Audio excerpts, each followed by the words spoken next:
Hello viewers, this is the tuning fork. These are the prongs, two prongs on each side. They bend. This is called the shoulder. This is the stem, and the bottom part is called the footplate of the tuning fork. This is the tuning fork that is used in hearing assessment in otorhinolaryngology or ENT clinical practice. The tuning fork also has some role in proprioception testing in neurology. However, However, However, However, tuning fork doesn't only have scientific applications, it can also be used in the world of music. In fact, tuning fork came into being as a useful instrument in the world of music. So today we will discuss the historical journey of the humble tuning fork. Join me, won't you?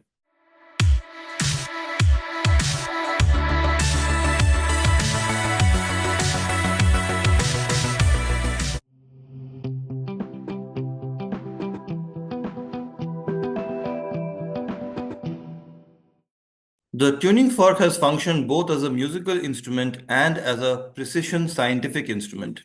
Interactions between musicians and scientists using tuning forks have helped to shape both modern music and modern science. Hence, the tuning fork is of central importance for those interested in the history of both science and of music. So let's get into who invented tuning fork. Tuning fork was invented by somebody called John Shore in 1711.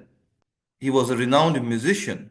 So tuning fork came into being with the help of a musician, not a scientist. John Shore was also an instrument maker and trumpeter to the English royal court and favorite of George Friedrich Handel.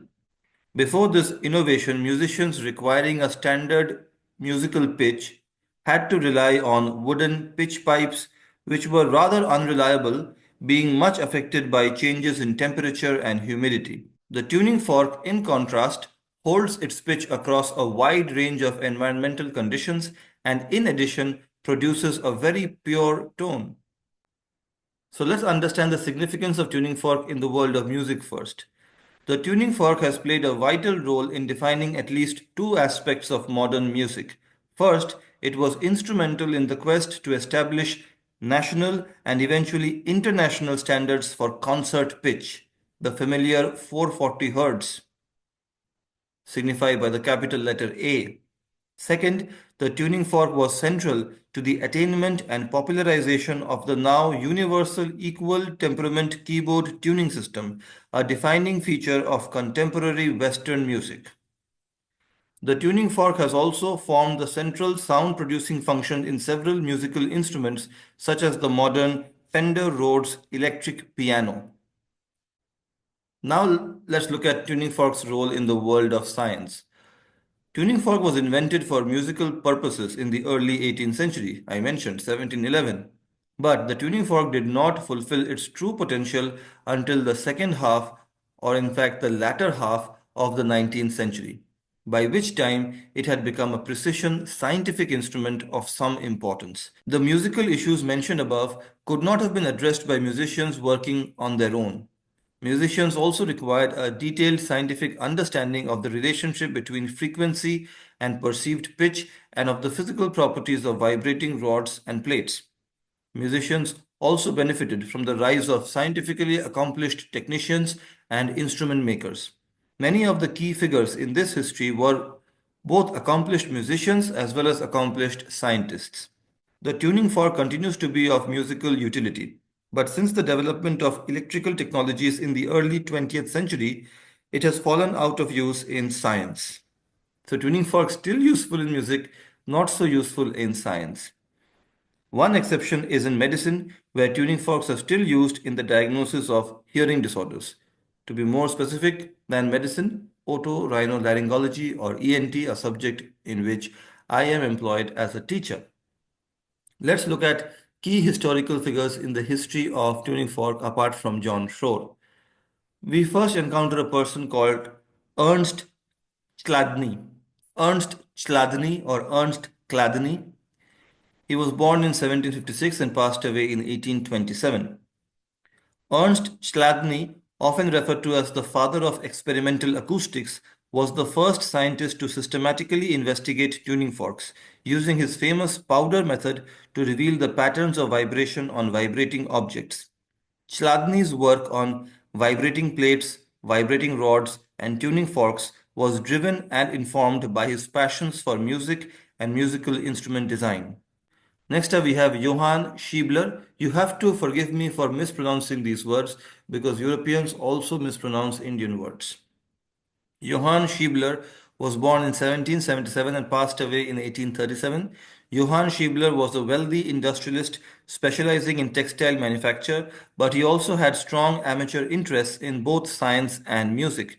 Amazingly, he found time during the 1830s to prove that the average concert A of Viennese concert pianos was 440 Hz, and also to develop a method for tuning pianos in equal temperament with unprecedented accuracy. In both endeavors, he deployed his invention, the tuning fork tonometer, which comprised 56 precision engineered tuning forks. In 1834, the German Academy of Sciences endorsed Schiebler's pitch, the so-called Stuttgart pitch, as the German national standard, but it took until 1926 for this standard to become global. Now let's talk about Jules Antoine Lisieux. He was born in 1822 and sadly passed away in 1880. The middle of the 19th century witnessed an international race towards scientific and technical standardization. In France, after receiving news of Schiebler's achievement, the government set up a commission to establish a French standard pitch. Because there was the German standard pitch, it was understandable that the French would want a standard pitch of their own. This group of experts included the scientist Jules Lisieux. I hope I'm pronouncing the name correct. Jules Lisieux, with the committee's approval, created a standard tuning fork at 335 Hz. In the process, he invented an optical method for calibrating tuning forks using so-called Lisieux figures, which proved to be of great utility in many other fields, such as in the calibration of television transmission in the 20th century. So, from tuning fork to TV, how wonderful science is. Finally, let's talk about a familiar name, familiar to those who have read science, Hermann von Helmholtz. He was born in 1821 and he passed away in 1894. Hermann von Helmholtz was one of the finest scientists of the 19th century, and his decisive contribution to the science of sound was but a fraction of his entire scientific output. Amongst his many other achievements in acoustics, Helmholtz performed some ingenious experiments using tuning fork-based instruments. Most notably, he invented the world's first sound synthesizer in a bid to demonstrate his theory about the complex nature of speech and musical sounds. Next up, we have Rudolf Koenig. He was born in 1832 and passed away in 1901. Rudolf Koenig was a Parisian scientific instrument maker, and he did a great deal to bring experimental acoustics into the mainstream of physics. Originally, Rudolf Koenig trained as a violin maker under Jean-Baptiste Vullion. Sorry for the mispronouncing.